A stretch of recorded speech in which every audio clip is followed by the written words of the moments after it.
creativity is already in us. Yeah. So really, what is important is young people having the space to explore their creative self. I've had young people that play for Manchester City come to my studio to learn how to dance. Can you guess why? Why? There's transferable skills that comes from dance. Public speaking comes from dance.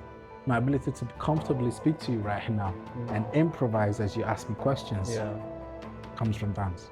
Breakdance is now an Olympic sport. In a couple of days, you will see it presented in Olympics for the first time.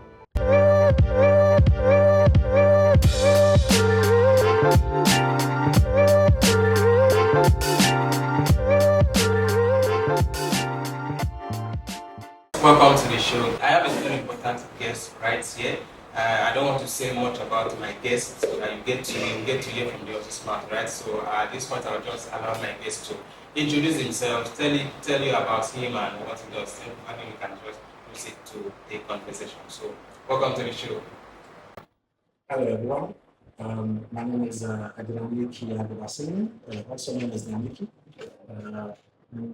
One would say I live in the arts sector as well as support social entrepreneurs and leaders in their development. Yeah, which is interesting. So yeah, I'll say I'm an artist on the baseline, and also my organization lives in the leadership space as well as supporting enterprises. Welcome to the show. Thank you. Yeah, so that was a very brief introduction. Hopefully, while we go through the discussion, so when you say arts, which arts do you do? I'm a dance artist, so I have my BA actually is in dance, and I have my MA in choreography. Which actually my foundation in dance comes from breakdance, so culture, and later down the line I kind of transition as well into theatre and some other things. I'm based in Manchester. I'm Nigerian born. I was born in city. People understand. Yes, it's nice to be back in Nigeria, connecting with artists, connecting with leaders out of the country. I've been to Benin, I've been to Lagos, and now I'm in Abuja. So it's nice to kind of have that mini tour of the country. So I guess that answered the question.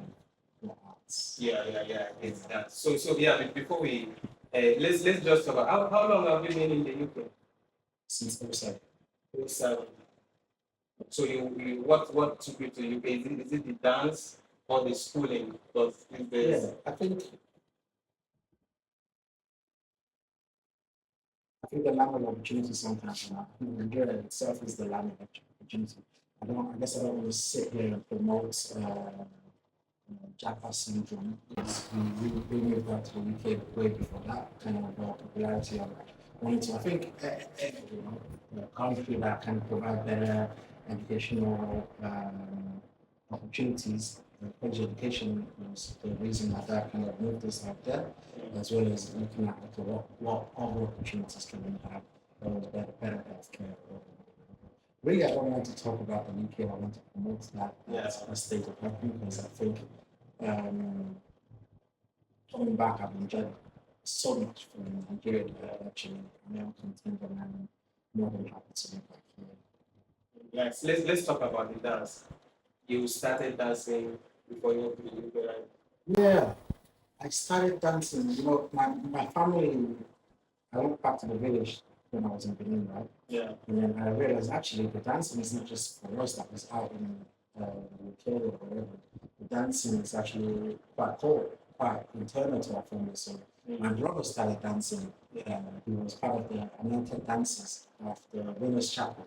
Back in Benin, back in Nigeria, and so he was studying other places. So, and my cousins as well was dancing with him there and so on and so forth.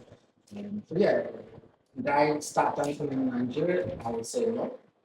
The last song I remember before I left Nigeria, which I'm sure I danced to, was Peace Boy. I think one of the Peace Boy songs very popular. Exactly. Yeah, that's Peace Boy was the one, right? Yeah. So yes, in terms of dancing, but professionally, no. When we got to the UK, or going to the UK, I didn't live with my brother at that time. he always said, when we get to the UK, we're going to teach you how to dance. So there's something about looking up for it, looking forward to it. And when we did arrive, that was one of the bonding elements, to be honest. And we started making routines in a very small apartment in Manchester, and doing 5 brothers together. From there, the rest is history, really. I decided to study dance in high school, study dance in college, study dance at university. It's interesting to know that you actually studied dancing in school because over here, dancing, this arts like dance, music to some extent, is not what you kind of want to like go to the school to study, right? Yeah. Yeah, so like the traditional universities, they're not even allowed to offer that kind of course, Yeah. They kind of They're missing out. theater arts we have Yeah. here is not something like that. It's kind of that, but we have to like study dance in school then. Yeah, well, I think when we say dance, it's really like psychology. Think about it. The choreographer has to be able to make you feel a certain way.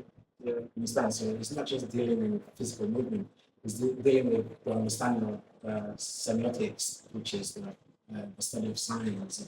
It's dealing with psychology. So if I do this, and I turn like this, it's going to make you feel like this. So it's really psychology and the study of people. So that became transferable skills into my leadership journey, into my diplomatic training, and so on and so forth. So when you say dance, yes, we are moving the body and we are speaking from the body, but actually the study of it is the study of cultures, is the study of. So it's so transferable, and I think it should be something that universities in Nigeria provide. Because actually it opens another way for young people to come into education that might not feel that education is for them. Yeah. You understand? Young people right now that are dancers that want to follow the learning and the education might not go to university, but if they had something that was for them, without stigmatizing it, then and then they could transfer those skills, whether it's going to theatre and making work that is community-led, that's designed to impact community or to question society, which adds to society. Where is Nigeria without the music of Fela Kuti? You know what I'm saying? Where is that music that we pulled on or we brought on when we needed something to keep us going? You understand? Now, looking back, how do you think this art could be used to mobilize young people, get young people interested? Because if you look at our society, it kind of feels disconnected with the young people because the people out there do not seem to understand what we are interested in. You can see from the education as well. Yeah. So how do you think this art can be used to mobilize young people? Young people are young people. That's the first start. So we always expect more sometimes from young people when actually we just need them to be young people and be playful and be creative. Yeah. Creativity is a natural thing with us. In Manchester, I have a activity center called Dance Studio Manchester, which has a music space in there. So it kind of photography studio as well and podcast. It kind of facilitates space for young people to be able to, when I say this saved me, so that young people can be saved, as well as young people can practice their health and well-being. What is life if all you do is homework? Creativity is already in us. Yeah. So really, what is important is young people having the space to explore their creative self. It doesn't mean that you have to become an artist. It just means that actually you have a way to practice better mental health. Poetry is what I picked up. Yeah. So now you can go once a week to a poet gathering and you kind of practice and you apply it. I think as you see, I come from a hip hop and a breakdance background, and that has a simple history, a clear history of supporting people through difficult moments, whether it's gang violence, whether it's so on and so forth. And what these type of art forms tend to do is attract the disenfranchised young people. I don't want to use the word uneducated because actually what is education? But it attracts the disenfranchised young people because it creates communities where young people can access creative practices. It can be dance, it can be create spaces like this, like the Impact Hub in Abuja, that young people can come create a podcast, can come do this. Otherwise, they will do something else, and it might not be as positive. Now let's talk about. I know you did not actually intend to talk about the whole UK stuff, but let's go back. Looking at you studied dance in the UK. Yeah. Looking at the UK environment and the Nigerian environment. Obviously, we can know that the environment is different, right? Yeah, because I want to find out do you think if you were still in Nigeria, do you think the opportunity you had there in the UK to just go and study dance, get to where you are today, do you think it would like kind of be the same? See, now it's a very good question, but it's a very political question for me because of I'm one that really celebrate the beauty of Nigeria. So it's difficult to say this is better than this. You understand where I'm coming from?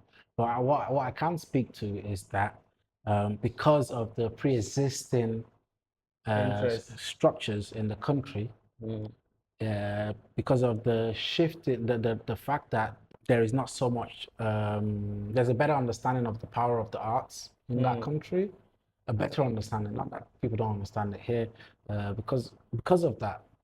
Don't get me wrong, I still had to really fight with my dad to become a dancer. Oh, Yeah, you're a Nigerian dad that worked so hard to get you out there. You were, I want to be a dancer. yeah. You understand? Against other things. You know, now I'm older, I'm like, I get why he didn't want me to be a dancer. As much as it's my passion and so on, I get it. Imagine working all that years, you finally get them over and say, oh, I want to just dance. When he's thinking, we need to send money back home, we need to do this. You're the first generation here, we need to build infrastructure. I'm talking about, I want to express myself. So, but because I went through that fight, it meant that there was a better light, you know. I'm not sure I'm using the right word in that instant, but it meant that there became a career path for me, and I had to fight for that career path because the sector doesn't, whether you're in the UK or Nigeria, the sector is not friendly to you. If you don't work hard, you will become a bartender. Understand? Yeah. So, but from the friends I know in Nigeria, from the creative leaders I know in Nigeria, they also go through similar struggles. You understand? So, but in the UK, there's more infrastructures for resource support for the arts because the government sees it as core to supporting communities and developing new career paths. That's right. You understand? Yeah, I get what you say. So that means. But I can't tell you which one is better. Yeah, you've not said that, but from what you said, I've been able to understand that whether you are in the UK or you are in Nigeria, it's more like a personal journey. Yeah. So you have to go through your challenge. You still have to make your decisions. You still have to go against some odds, and then if you go as somebody that's making podcasts and doing film, if you go into the UK, it's even harder because everyone has a camera. Yeah. You understand? Yeah. You know, because everyone have a camera. Here, you might be the only one that has that camera. That's true. You see what I'm saying? You'll eat very well here. Over there, you can still eat, but you just have to compete more. You know? So you might not sleep well. So, yeah, different challenges, different spaces. Yeah. Okay. So I get it. So let's talk about a youth mobilization now. This is arts, dance, and media. So what are those things you think to help the youth out here? What are those things you think governments can do to better put structures in place to help people who want to chase this career path? Yeah, it's quite simple. I think there is a lot of best practice already in the sector. Let's speak to breakdance specifically. Yeah. Right? Where actually breakdance for you, for the career path, for the professionalism, breakdance is now an Olympic sport. In a couple of days, you will see it presented in Olympics for the first time. Don't get me wrong, Nigeria did not qualify. Yeah, we didn't qualify. Some of our teams are there, but like the male team, some for breakdance. Okay, for the breakdance. Yeah. Okay. Nigeria did not qualify. This is a new Olympic sport. So what does that say to me? It says that this is a new economic path for youth. It says this is a new potential for Nigeria to be another great country in another sport. Yeah. there's the talent. The talent already exists in Nigeria. So then let's talk about the investment that's needed. Yeah. You know, and let's talk about it with a long-term strategic plan, not here's 10 million. That's not enough because we're talking about building a new sporting sector. You understand? So, of course, investments can there. All you have to do is communicate, work with the local leaders, support the local leaders to achieve what they see fit for their communities, what they see fit, what type of pathways they feel needed. And then before you know it, the right investment, the right governments, you have many kids moving into that new sector. You understand? You know, breakdance has always been proven to be very impactful when it comes to street kids. Yeah, that's where it comes from. Yeah, that's where. So why wouldn't you invest in that instead of more police? Why wouldn't you invest in that instead of whatever else they invest in that, except from that? So we just spoke about the infrastructure the country can at least put in place. You spoke very well on that. So let's explore the global space. You just spoke about the Olympics. What other opportunities might be out there for young people who are into the arts of dance and other what's stuff? really interesting about the creative sector, right? It's global. Yeah. You know, let's say you are a doctor in Nigeria. You can only be a doctor in Nigeria, except from you go outside and retrain. Let's say you're a lawyer. You can only be a lawyer in Nigeria. But what the creative sector does is puts the individual in the global market straight away, without questioning their credentials. They just question their skill sets and their creativity. And it's something tangible, something proven, something people can see. I'm saying, when Wizkid made music, he didn't have to go prove himself in the UK. Music just proved itself. Yeah. You understand what I'm saying? That's the beauty of it. Individuals, young people in the studios right now making $1 billion, £1 billion, billionaire worth of music that can add credible value to the economy. Not just that, it can do the same thing globally. Look at the amount of more diasporas wanting to come back to Nigeria. That's the Wizkid and the Burna Boy syndrome. The influence. So you might not be able to point to it directly if their bank account is not based in Nigeria. You might not be able to point to it directly, but the impact is there. You know, because now back in the UK, I'm in the club and everyone's speaking Yoruba in the club. They don't even know what they're speaking. You understand? You know, that's called soft influence. That's a soft kind of diplomacy right there. Yeah. You know, this is the young people of Nigeria, the young creative people of Nigeria doing that. Normally, a country would have to market itself into the other country. Yes. You know, Rwanda is paying PSG so much money to promote Rwandan air, to promote tourism in Rwanda. If Burna Boy drops a track, now everybody's speaking whatever Burna Boy wants them to speak. That's what I'm saying. Shake as well. Exactly. Oh, is that your guy? That's your guy. You wanted to make sure you mentioned him. Yeah, you know. Is it from your? Let's just talk about Remy because he's a Benin boy. Okay. So what I'm saying is that the difference and what's special about the creative sector is that it puts, like my designer for my organization, he lives in Kenya. I don't need a designer that lives in the UK because it's about his skill sets. He can still be in Kenya and sit at home on his laptop like the other guy was going to do it. Still deliver. What the country can do more is invest in how young people access that global market in the creative sector. You know? Yeah. Mainly those that live here, because then the money is coming home. Nice. So that one should be consultation. Somebody should pay me for what I just said. Yeah, thank you so much. Thank you so much. You spoke so extensively about that. So what's the creative sector is very different from the other sector, because the creative sector, as a young person, you really need to work on yourself.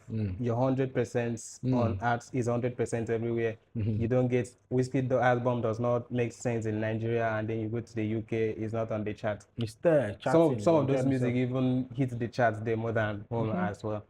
So yeah, so let's talk about is it not Burna Boy that just had one of the highest charts in London right now?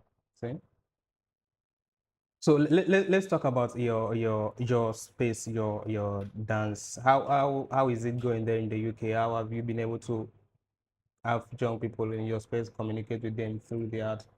Um, like I said, creativity is within us. So actually, you don't have to fight young people for them to engage in this. You don't have to push them. You just have to create space. You know, right now the music studio in our space is led by a young person that's passionate about music. I don't have to tell him what to do now. He's already passionate about it. So it's about creating space. And that kind of helps them move away from the bad behavior or whatsoever and start to find their own career path. Um, yeah, in the UK, we have a lot of different programs and projects around the arts, which is sometimes funded by the Arts Council England, Lankeli Chase, so many other funders that kind of support the fact that it is important and it's innate to support community and to help community develop through these type of things, you know.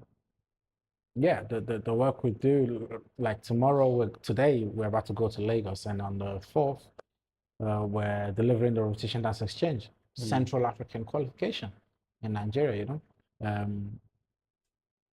As well as that, these type of platforms can also bring tourism into the country. Yeah. Understand? So no, I'll just leave it there, I guess. Nice. So let's talk about Nigeria. How long have you been? How many days have you been in Nigeria since you kind of came back? I would say maybe 7 days. 6, 7. Yeah. So being in Nigeria, what are those opportunities you see you can explore here to kind of improve the young people here in Nigeria as well? I told you then I won't be a businessman. You understand? Yeah. I mean, book flight ticket.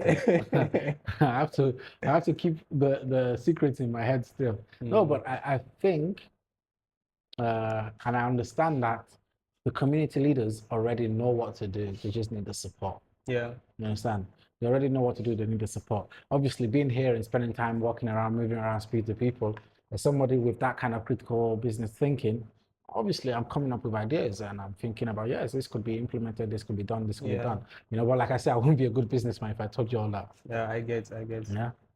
But no, I am excited for the potentials that I've seen already.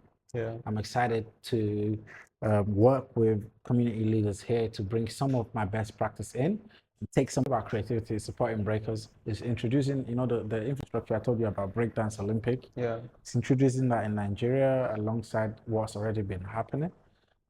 Actually, I think we've spoke a lot about good content, and we don't really need to push to a certain amount of time. You know, if it's not necessary. But another thing that I work on and I do is a lot of leadership.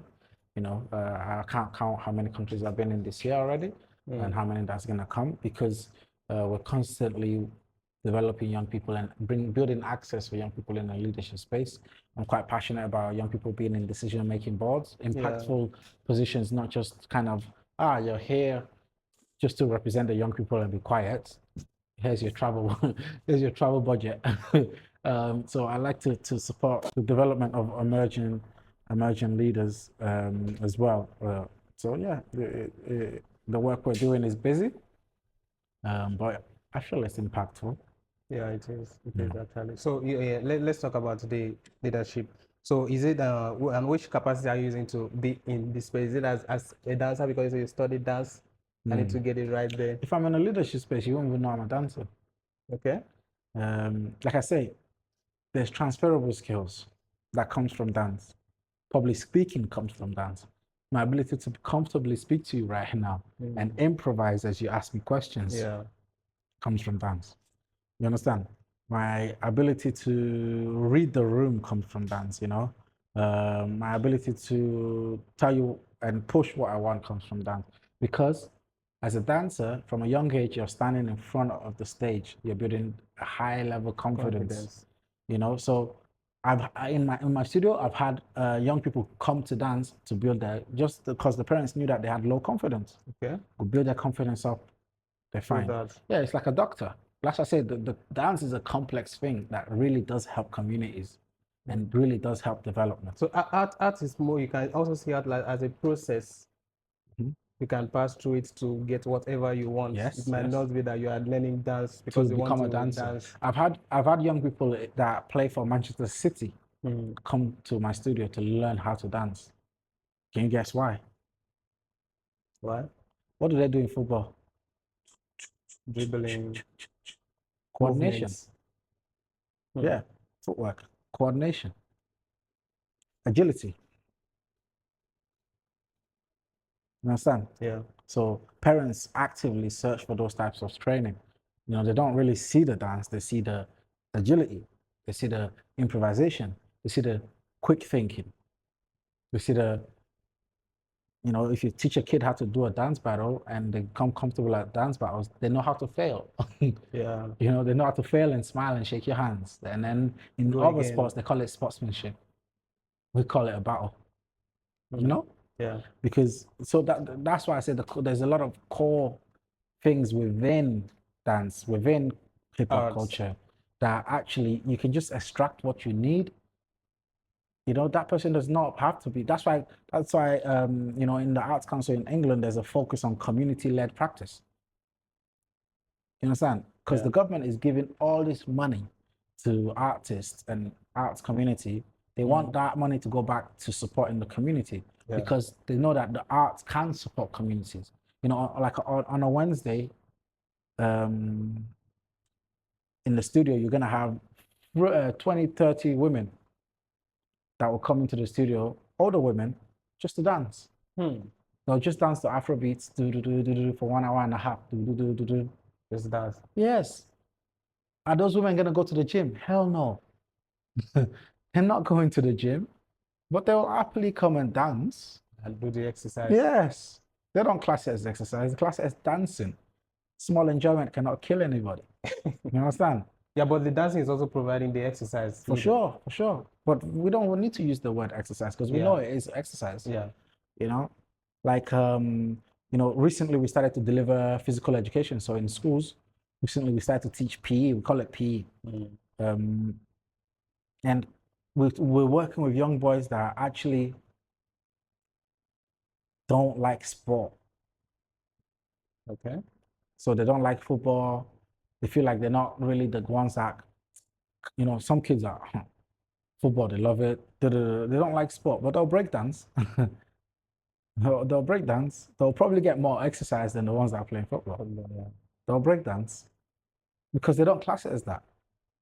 Class it as fun, moving, interact. You understand?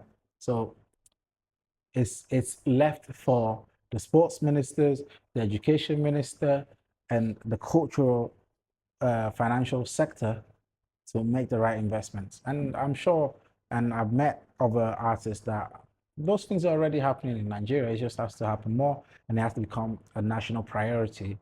You know, right now I see a little decline in the investment in these spaces, in the creative space, and actually it needs to triple because what you're getting back is so much more.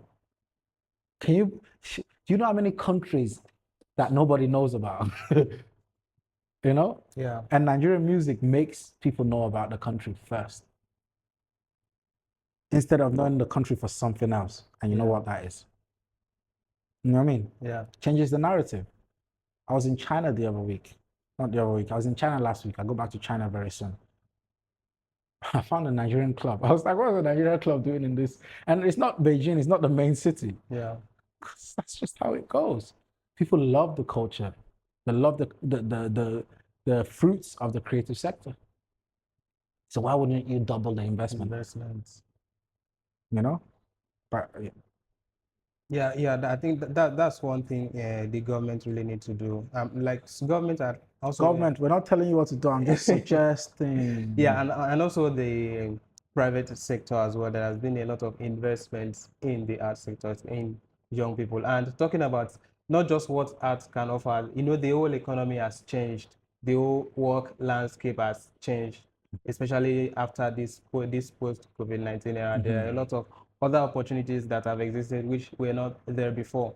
Like you said, someone you can just be, nowadays you can just be dancing in your house and you're making money from it. TikTok, you can just be in your house doing cooking the food you are eating. uploading it online, people watching you cooking, and then you are making money from it. That's still in the creative sector. So if there is more investment in the creative sector, more attention being paid to the creative sector, I think it will really reduce a lot of things that we are having right now. Yeah, and not just more attention, strategic attention.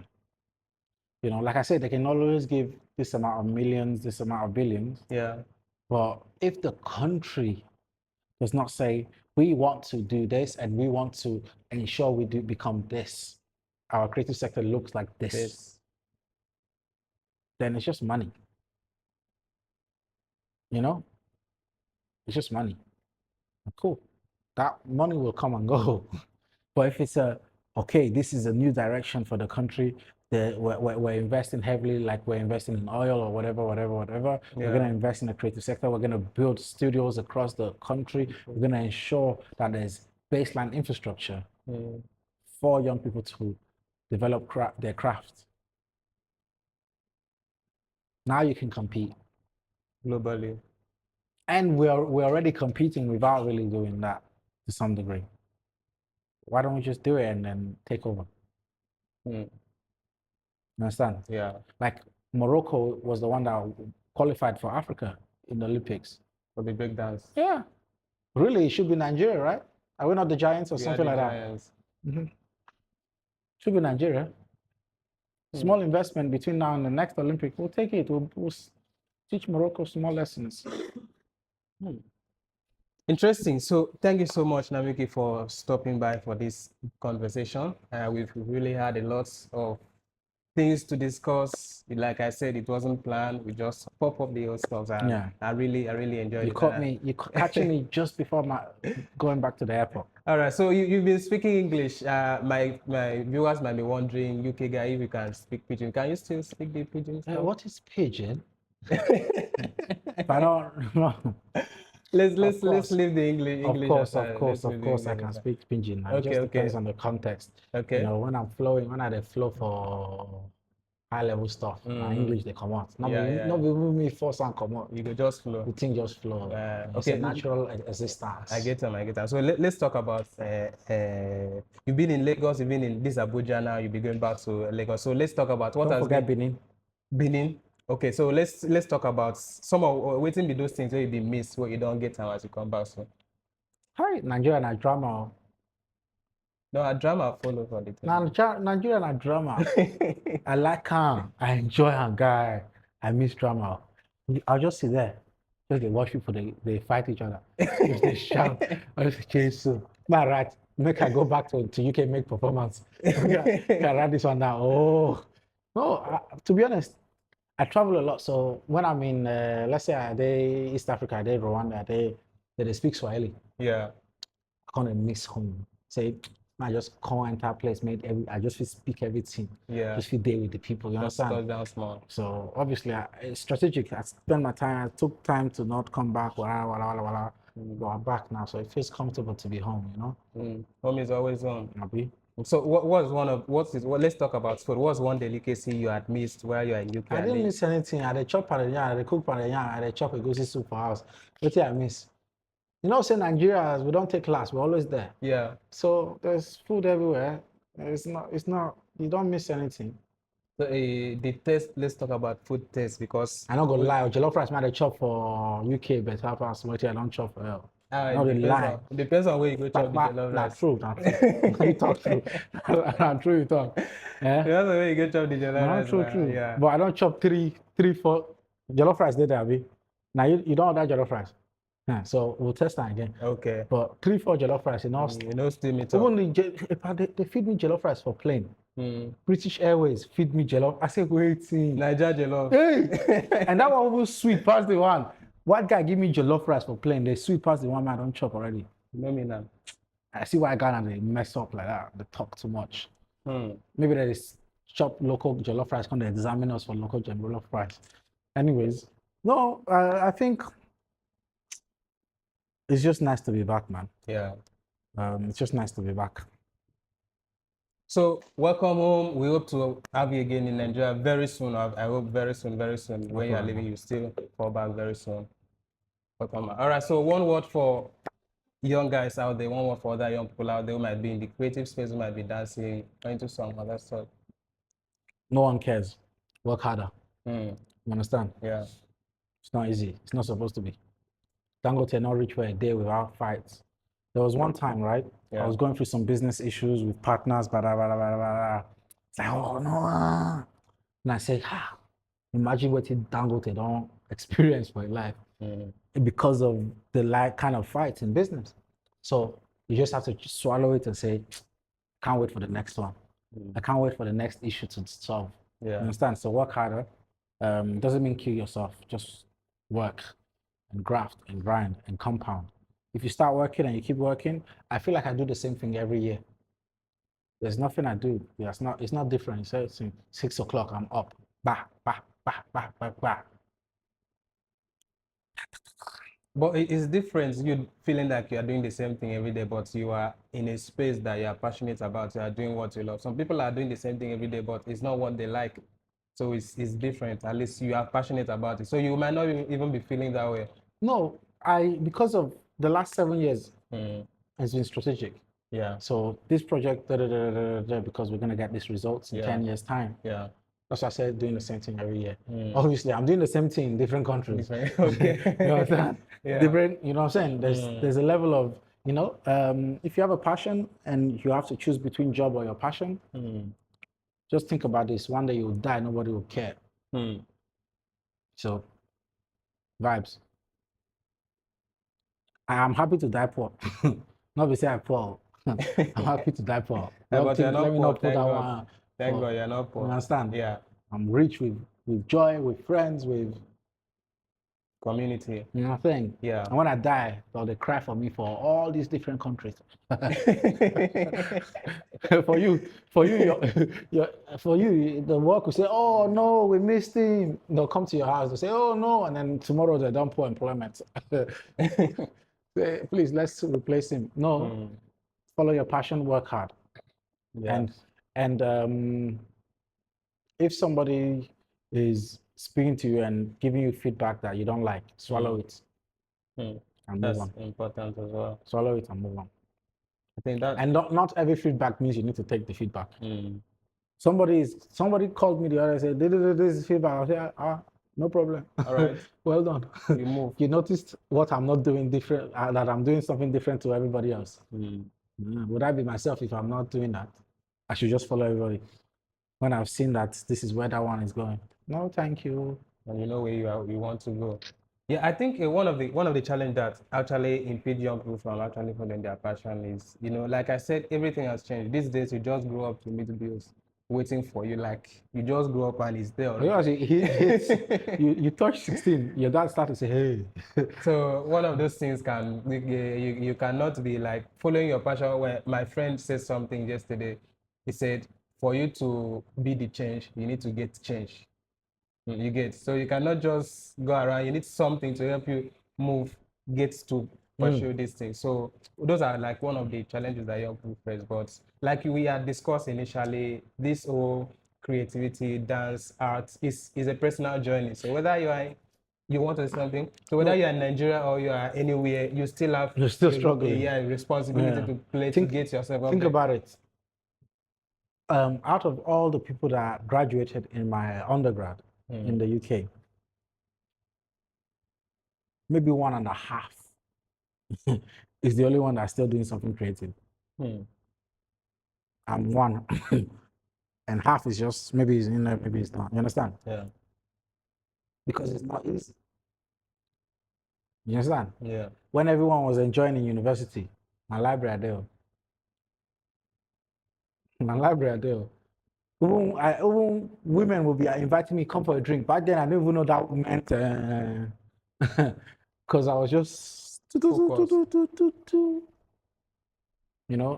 They say, oh, this guy is very it's not cool. He thinks it's this. I'm saying, okay. You didn't even notice that? No. Somebody, they offer you enjoyment. You just say, oh, okay. I don't know if I can make it. Now I'm regretting once in a while, but I'm telling you, focus. Yeah. If you follow the crowd, then why would you expect to be great? You be in the crowd. Don't worry, I'll employ you later. Work hard. Thank you very Thank much. you so much for stopping by.